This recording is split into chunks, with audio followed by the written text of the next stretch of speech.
Hi guys, I'm Sam from DIY Huntress and I am so excited to show you how I built and installed this custom sliding barn door in one weekend.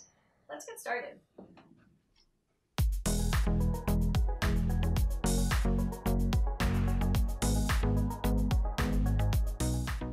If you've been following me on Instagram, you'll know that my parents recently bought their dream home and did a lot of renovation to it. And one of those renovations was overhauling the main bathroom, which is a very slim bathroom with a very thin door. And since a traditional door doesn't fit in that doorway, I decided to make them a custom and modern barn door to fit the style of their new home.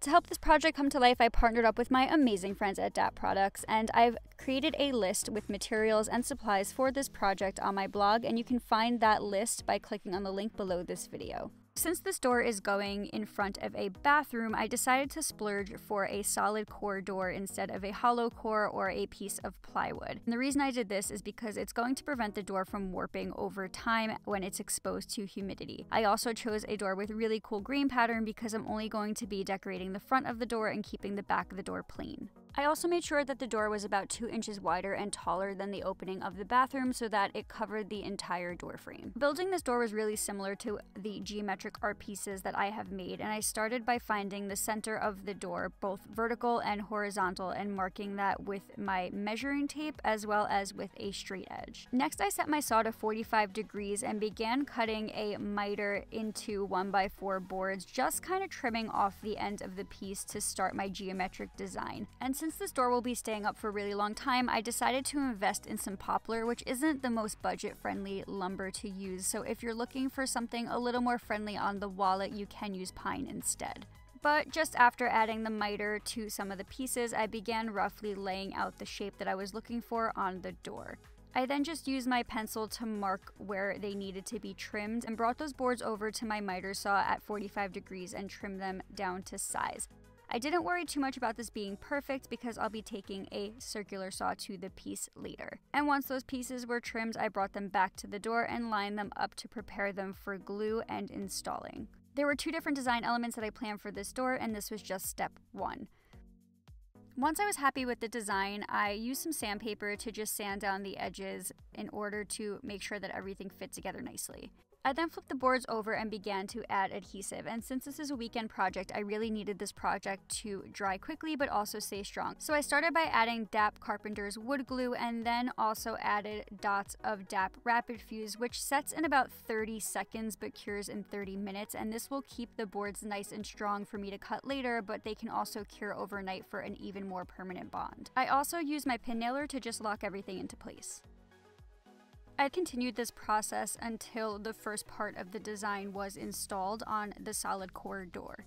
And after installing the first piece and making sure that it was perfectly in place, I then continued to install the rest of the first part of the design the same exact way. Something I wanted to mention while you watch me install the rest of this portion of the design is that this project was not really budget friendly. I decided to splurge on this door because it's going to be my parents' house for a really long time. So altogether, I spent about $350 for all of the lumber and the hardware to build this project. Now, I definitely know that seems like a lot, but the inspiration for this project was another barn door that was selling for around $1,000 without the hardware, so $350 in the long run actually wasn't so bad. But if you're looking to make a project just like this one and spend a lot less money, I've created a budget-friendly list of materials on my blog post for this project that you can check out. One thing that was really helpful was keeping the offcuts of the pieces that I trimmed, and I was able to use these smaller pieces to fill in the blanks in this design. After finishing the first design, I began laying out some more of the offcuts to create the next part of the design, and I just repeated this process the same exact way that I made the first part of the barn door. I brought the 1x4 pieces to the miter saw, cut the miters at 45 degrees, and then attached them to the door using the carpenter's glue and the DAP Rapid Fuse and some pin nails as well. I tried to use the majority of the offcuts to first create the design on this door, and then after I ran out of offcuts, I then used longer pieces that I just cut to size. And just like on the first part of the design, I didn't worry too much about trimming them perfectly to size because I'll be using a circular saw and a guide a little later on in the process to trim the boards down flush to the door.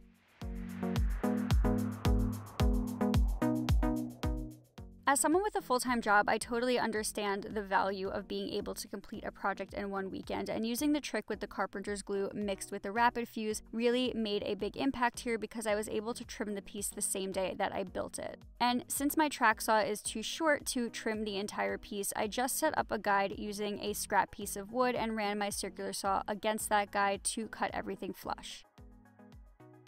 I really wanted the barn door to have a clean, modern, and sleek look, so I cut some 1x2 pine boards down to size and created some frame pieces. I then installed them to the sides of the barn door by using some rapid fuse, carpenter's glue, and some pin nails as well.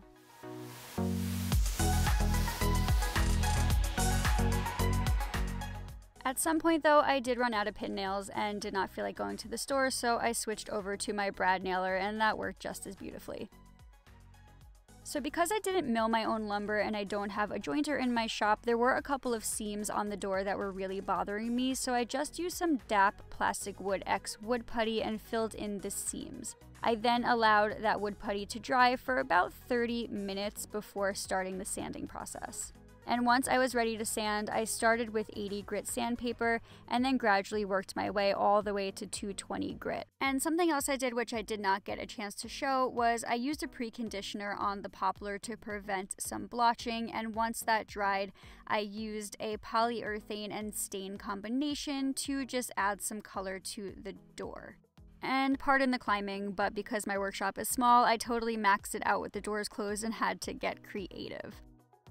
So the reason I opted for a stain that also doubled as a polyurethane was because this door is going to be hanging in a bathroom, and since it's going to be exposed to moisture, I just wanted to do my best to protect it. So I made sure to stain the front and the back of the door using this polyurethane base stain, and you can find all those details in my materials list on my website. And me being finished staining marked the end of day 1 of this build, so I allowed the door to dry overnight and left it alone and came back to it the next day. For the start of day 2, I began by installing the hardware on my newly dried barn door, and I just did this by following the installation directions that were included with the kit that we chose for this particular door. Depending on what kit you choose and how thick your door is, you may need to take a few different steps, so make sure to just double check the instructions before getting started. One thing to also mention was that my barn door included some of the tools needed to complete the installation of the hardware, which made this job really easy. In fact, I was able to install both of the brackets on the door itself in about 10 minutes total.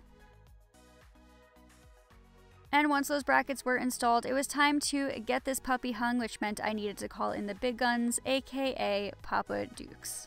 This isn't going to be fun. It's going to be so much fun. It's going to be the most fun you've ever had. Yeah. Hi, my name is Sam. Oh. I am the queen. You're the queen. After some general fooling around, because this is literally what we do with every project, we actually had to install a header on the wall because the studs did not line up with our barn door track, and we just did this by using a 1x4 piece of oak and drilling it into the studs. We then installed the barn door track right on top of that header.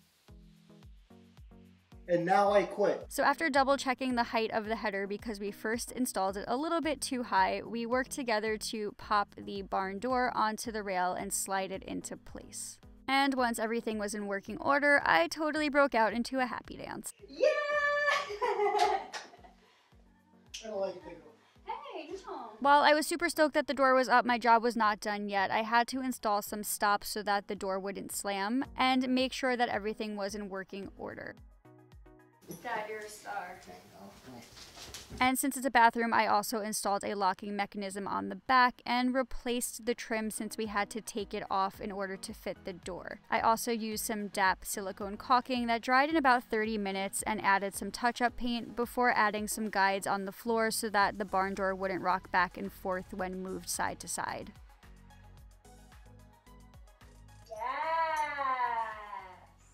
One of the last steps was to add a handle to the door, but I actually really liked the look of the door without it, and it did not affect the functionality to not have a handle, so I just left it alone and let it live. Overall, I'm just really stoked with the way that this build turned out, especially since it was a weekend build, and this really just showed me that kind of all you need is one weekend to make some cool stuff. If you guys like this video, please make sure to subscribe to my channel for more weekend projects just like this one in the future. But in the meantime, thank you so much for watching and happy DIYing.